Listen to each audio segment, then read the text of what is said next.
7-ാം അധ്യായം. എന്നാൽ ഇസ്രയേൽ മക്കൾ ശപഥാർപ്പിത വസ്തു സംബന്ധിച്ച് ഒരു അകൃത്യം ചെയ്തു.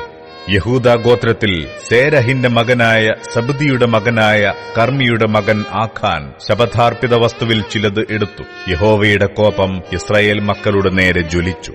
യോശുവ യെരിഹോവിൽ നിന്ന് ബേഥേലിന് കിഴക്ക് ബേഥാവന്റെ സമീപമുള്ള ഹായിയിലേക്ക് ആളുകളെ അയച്ച് അവരോട്, നിങ്ങൾ ചെന്ന് ദേശം ഒറ്റുനോക്കുവിൻ എന്ന് പറഞ്ഞു. അവർ ചെന്ന് ഹായിയെ ഒറ്റുനോക്കി. യോശുവയുടെ അടുക്കൽ മടങ്ങിവന്ന് അവനോട്, ജനം എല്ലാം പോകണമെന്നില്ല. ഹായിയെ ജയിച്ചടക്കുവാൻ 2000-ഓ 3000-ഓ പോയാൽ മതി. സർവ്വജനത്തെയും അവിടേക്ക് അയച്ച് കഷ്ടപ്പെടുത്തേണ്ട, അവർ ആൾ ചുരുക്കമത്രേ എന്ന് പറഞ്ഞു. അങ്ങനെ ജനത്തിൽ ഏകദേശം 3000 പേർ അവിടേക്ക് പോയി. എന്നാൽ അവർ ഹായി പട്ടണക്കാരുടെ മുമ്പിൽ നിന്ന് തോറ്റോടി. ഹായി പട്ടണക്കാർ അവരിൽ 36ഓളം പേരെ കൊന്നു. അവരെ പട്ടണവാതിൽക്കൽ തുടങ്ങി ശബാരീം വരെ പിന്തുടർന്നു മലഞ്ചരിവിൽ വെച്ച് അവരെ തോൽപ്പിച്ചു. അതുകൊണ്ട് ജനത്തിന്റെ ഹൃദയം ഉരുകി വെള്ളം പോലെയായിത്തീർന്നു. യോശുവ വസ്ത്രം കീറി യഹോവയുടെ പെട്ടകത്തിന്റെ മുമ്പിൽ അവനും ഇസ്രയേൽ മൂപ്പന്മാരും തലയിൽ മണ്ണുവാരിയിട്ടുകൊണ്ട് സന്ധ്യവരെ സാഷ്ടാംഗം വീണുകിടന്നു. അയ്യോ, കർത്താവായ യഹോവേ, ഞങ്ങളെ നശിപ്പിപ്പാൻ അമോര്യരുടെ കയ്യിൽ ഏൽപ്പിക്കേണ്ടതിന് നീ ഈ ജനത്തെ യോർദ്ധാനിക്കരെ കൊണ്ടുവന്നതെന്തിന്? ഞങ്ങൾ യോർദ്ധാൻ അക്കരെ പാർത്തിരുന്നെങ്കിൽ മതിയായിരുന്നു. യഹോവേ, ഇസ്രയേൽ ശത്രുക്കൾക്ക് പുറം കാട്ടിയ ശേഷം ഞാൻ എന്തു പറയേണ്ടു? കനാന്യരും ദേശവാസികളൊക്കെയും കേട്ടിട്ട് ഞങ്ങളെ ചുറ്റിവളഞ്ഞ് ഭൂമിയിൽ നിന്ന് ഞങ്ങളുടെ പേർ മായ്ച്ചു കളയുമല്ലോ. എന്നാൽ നീ നിന്റെ മഹത്തായ നാമത്തിനു വേണ്ടി എന്തു ചെയ്യുമെന്ന് യോശുവ പറഞ്ഞു. യഹോവ യോശുവയോട് അരുളിച്ചെയ്തത്, എഴുന്നേൽക്ക, നീ ഇങ്ങനെ സാഷ്ടാംഗം വീണുകിടക്കുന്നതെന്തിന്? ഇസ്രയേൽ പാപം ചെയ്തിരിക്കുന്നു. ഞാൻ അവരോട് കൽപ്പിച്ചിട്ടുള്ള എന്റെ നിയമം അവർ ലംഘിച്ചിരിക്കുന്നു. അവർ ശപഥാർപ്പിതം എടുത്തിരിക്കുന്നു. അവർ മോഷ്ടിച്ചു മറവ് ചെയ്ത് തങ്ങളുടെ സാമാനങ്ങൾക്കിടയിൽ അത് വെച്ചിരിക്കുന്നു. ഇസ്രയേൽ മക്കൾ ശാപഗ്രസ്തരായി തീർന്നതുകൊണ്ട് ശത്രുക്കളുടെ മുമ്പിൽ നിൽപ്പാൻ കഴിയാതെ ശത്രുക്കൾക്ക് പുറം കാട്ടേണ്ടി വന്നു. ശാപം നിങ്ങളുടെ ഇടയിൽ നിന്ന് നീക്കാതിരുന്നാൽ ഞാൻ നിങ്ങളോടുകൂടെ ഇരിക്കയില്ല. നീ എഴുന്നേറ്റ് ജനത്തെ ശുദ്ധീകരിച്ച് അവരോട് പറയുക, നാളത്തേക്ക് നിങ്ങളെ തന്നെ ശുദ്ധീകരിപ്പിൻ. ഇസ്രയേലേ, നിന്റെ നടുവിലൊരു ശാപമുണ്ട്. ശാപം നിങ്ങളുടെ ഇടയിൽ നിന്ന് നീക്കിക്കളയും വരെ ശത്രുക്കളുടെ മുമ്പിൽ നിൽപ്പാൻ നിനക്ക് കഴിയുകയില്ല എന്നിങ്ങനെ ഇസ്രയേലിന്റെ ദൈവമായ യഹോവ കൽപ്പിക്കുന്നു.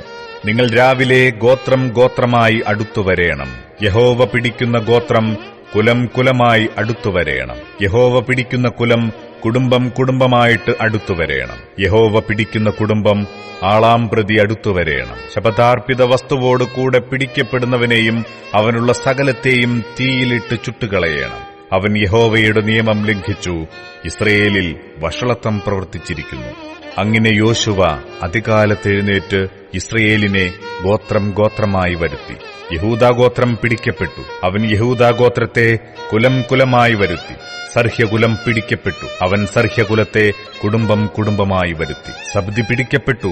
അവന്റെ കുടുംബത്തെ ആളാം പ്രതി വരുത്തി. യഹൂദാഗോത്രത്തിൽ സേരഹിന്റെ മകനായ സബ്ദിയുടെ മകനായ കർമ്മിയുടെ മകൻ ആഖാൻ പിടിക്കപ്പെട്ടു.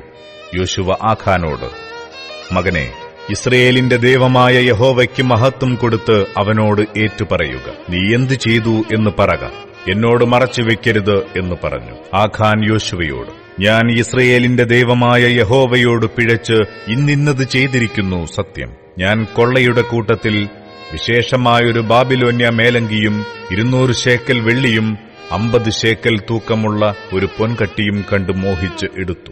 അവ എന്റെ കൂടാരത്തിന്റെ നടുവിൽ നിലത്ത് കുഴിച്ചിട്ടിരിക്കുന്നു. വെള്ളി അടിയിലാകുന്നു എന്ന് ഉത്തരം പറഞ്ഞു. യോശുവ ദൂതന്മാരെ അയച്ചു. അവർ കൂടാരത്തിൽ ഓടിച്ചെന്നു. കൂടാരത്തിൽ അതും അടിയിൽ വെള്ളിയും കുഴിച്ചിട്ടിരിക്കുന്നത് കണ്ടു. അവർ അവയെ കൂടാരത്തിൽ നിന്ന് എടുത്ത് യോശുവയുടെയും എല്ലാ ഇസ്രായേൽ മക്കളുടെയും അടുക്കൽ കൊണ്ടുവന്നു യഹോവയുടെ സന്നിധിയിൽ വെച്ചു. അപ്പോൾ യോശുവയും എല്ലാ ഇസ്രായേലും കൂടെ സേരഹിന്റെ പുത്രനായ ആഖാനെ വെള്ളി, മേലങ്കി, പൊൻകട്ടി, അവന്റെ പുത്രന്മാർ, പുത്രിമാർ, അവന്റെ കാള, കഴുത, ആട്, കൂടാരം, ഇങ്ങനെ അവനുള്ള സകലവുമായി ആഖോർ താഴ്വരയിൽ കൊണ്ടുപോയി. നീ ഞങ്ങളെ വലച്ചത് എന്തിന്? യഹോവ ഇന്ന് നിന്നെ വലയ്ക്കും എന്ന് യോശുവ പറഞ്ഞു. പിന്നെ ഇസ്രായേലെല്ലാം അവനെ കല്ലെറിഞ്ഞു.